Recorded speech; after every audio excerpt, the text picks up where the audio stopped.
I had a discussion the other day with some friends about the greatest thinkers of all time. We circled around to the 21st century, and because I think the last 25 years can pretty reasonably be categorized as a pretty big advancement in technology, a lot of names that came up were like Zuckerberg, Jobs, Bezos, and Musk. Some people consider the 16th century to be pretty similarly rivaled with technology. You had some people like Galileo and Newton, Descartes, Kepler, as opposed to the 20th century, where I think a lot of people are more quick to think about the more cultural and artistic developments that we made with, I don't know, people like Picasso and Jackson Pollock, the Beatles, Alfred Hitchcock.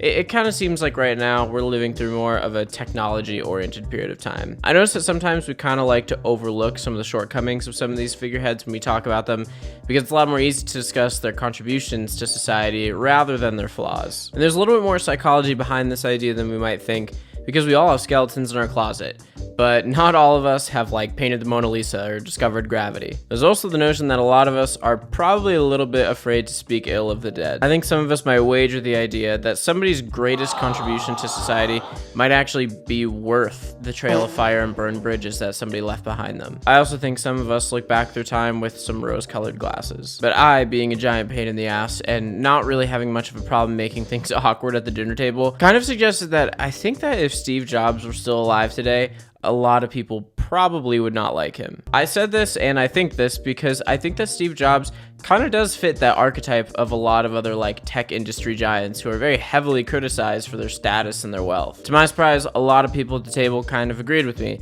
And I think that we were all still able to be very grateful that we can take selfies on our iPhones, but we all had heard some sort of story through the grapevine about Steve Jobs not being very well liked. Many people in his life have shared stories quietly, but kind of publicly, about how they felt kind of disrespected or undercut or just mistreated by him when he was alive. It kind of makes me think of like a few different talking points. One being, if you give anybody that amount of power, are they really capable or even likely to overcome those like evil temptations? Which, by the way, everybody should go check out this documentary on what really happened with the Stanford prison experiment. The second talking point being, was it really worth having everything that Steve Jobs left us, even though some people kind of had to suffer? I mean, it was just like ex-employees, some family members, some old friends, some competitors. Could we all live today with green messages instead of blue messages? Both of these talking points, however, can be summed up to me in a much more interesting question, which is, why do we romanticize the tortured artist narrative? There are many great artists who have said that their art, whether it was music, theater, medicine, engineering, poetry, has helped them to escape a lot of the anxieties that they felt in their normal lives. I'm sure we all know those stories about Van Gogh and how he used to drink yellow paint to kind of cope with his anxieties and cleanse his soul. Frida Kahlo said that she painted flowers because that way they couldn't die, and it was an expression and an escape for her physical and emotional turmoil that she felt. But I think that for some artists out there who are trying to find their voice, this ethos is just kind of a myth. Maybe it's not a myth, but it seems like it can be pretty easily embellished. What I mean by that is that I don't think that pain and suffering is like the only way to create meaningful art. We will never know, obviously, what Starry Night would have looked like if a man in perfect mental health would have created it. But I think that there are a lot of artists out there right now who think that suffering is the only way to achieve artistic greatness. The irony of this whole narrative, of course, is that it seems to be the general consensus, at least nowadays in the 21st century, that dedicating a lot more time, resources, and just raising the awareness of mental health is considered to be a pretty good thing. The benefit, of course, of these tortured artist stories, though, is that we connect with them, and that's part of the human experience, is relatability through suffering. I mean, I'm sure that we all wish that Leonardo da Vinci or Alan Turing could have been accepted in their day for their sexual orientation. But that's just it, isn't it? Don't we all want to build a society that kind of puts the tortured artist out of business? We're obviously very far from this reality, but it's what we're going for, right? Or at least that's what we should be going for, right? I know the answer to this question isn't entirely obvious, but I feel pretty strongly that I don't want to move backwards as a society for cultural and social issues just to get better paintings. This kind of leads me to my next point. I do think that it's possible to have art be an expression of things like joy and connection. I will be the first to admit that I definitely have written quite a few songs over the years about how life sucks, because it can feel a lot easier to write songs that are easier to commiserate with than it is to smile to. Which, now that I think about it, is kind of funny, because I smile way more than I cry, personally. But then I think about like how many amazing songs there are about falling in love or something happy.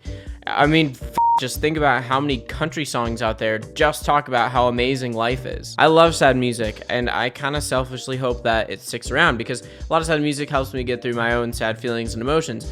But if you're an artist who's watching this, please don't pigeonhole yourself. Please don't think that you have to be a sad artist in order to be a real one. I'm not even saying that being a happy artist is necessarily going to help you in your career, but I just don't want anybody out there to think that there is no room in the world for a non-tortured artist. Could be speaking for myself, but I do sometimes feel like there's a little bit of pressure to try and live up to that stereotype. I used to be in a band with somebody for a very long time who used to make choices that we didn't have to make, but that more closely aligned us with this stereotype. It seemed like we were always buying worse traveling vehicles in order to kind of earn our stripes, or we were making our living conditions worse just to legitimize our existence. And I see where this comes from, whether it's subconscious or not. I mean, who wants to be that kid on the soccer team who's like all the nice fancy gear and has no skills to back it up? But I'll never forget that feeling of like, wow, we worked really hard to get to a point where being a legitimate artist isn't a shitty living, and then we just kind of felt like we had to act as if it was really hard for us still. So it was like, it just seemed disingenuous to the rest of the community if things were going well for us and we weren't tortured. But then it's like, okay, open your eyes. It actually is a little more insulting to those people in the community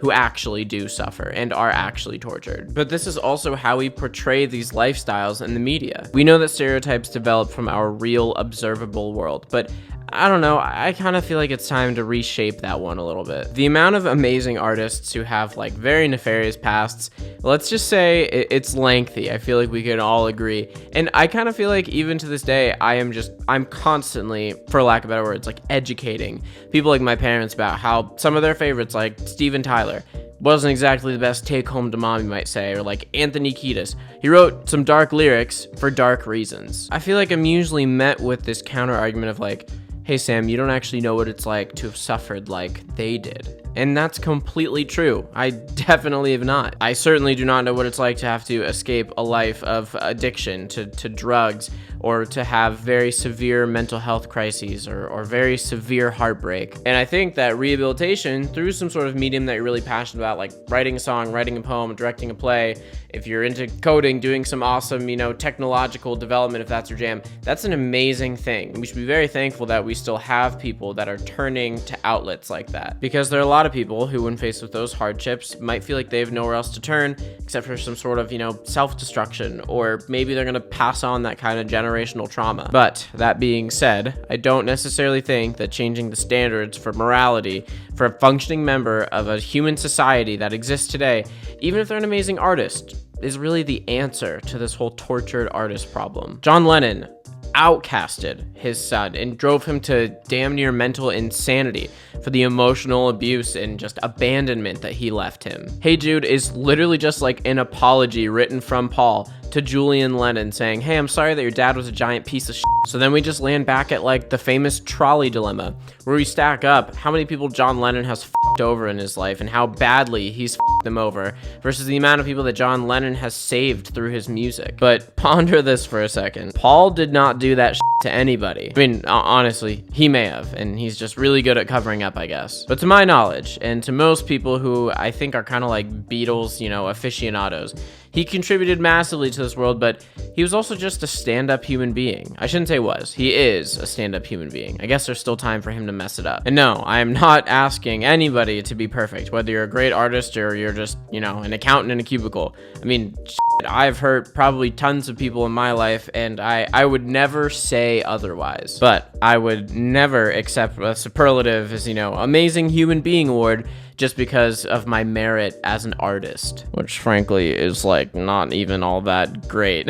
So anyway, I think it's maybe time to just reconsider our perspective on the whole tortured artist thing. It's a super fun topic to talk about, and I think it's amazing that some people, via their art, can turn their suffering into enlightenment. And actually, I'd like to make a separate video really diving into this idea that, unless I'm crazy, I think that most of the most enlightened people that I have in my immediate circle happen to be the people that have also suffered the most. Maybe we'll get into that another time, but for today, I'll just leave you with this.